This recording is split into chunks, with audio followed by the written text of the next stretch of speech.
अखिल गगৈनि जामिनखौ नेवसिगारदों गुवाहाटी गोजौ बिजिरसालिया बिजिरगिरि कुल्यान राय सुराना आरो अजित बरठाकुरनि राय बायदियै जोबथेसालियावनो थानांगोन। अखिल गगৈआ तामुलपुर महकुमा सिभिल एसटिअ देवांगना तालुकदारनि सोरखारि थाग्रा न'आव हाउस गार्डआ गावखौनो फोथैना लादों।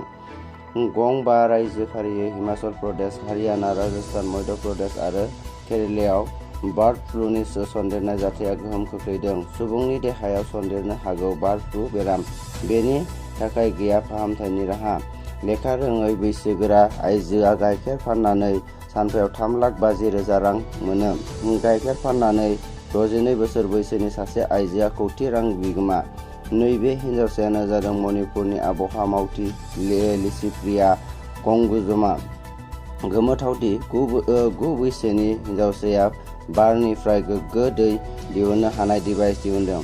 आबादारिफोरा सोरखारजों 80 खेब रायज्लायनायनि उनावबो आबादारिफ्रा दिनै आबादारिनि गोदान आयेन खान्थिनि हेंथा ट्रेक्टरजों हानजा सुरनाय सोमावसारदों। सोरखारा आबादारिफोरनि दाबि सुफुंना होआब्ला 2024 मायथाइनि मे दानसिम सोमावसारनायबो थियारि।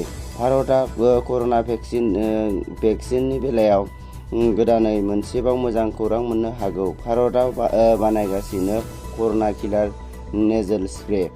गोनांथि जानाय नङा इन्जेक्सन गोनां भेक्सिननि।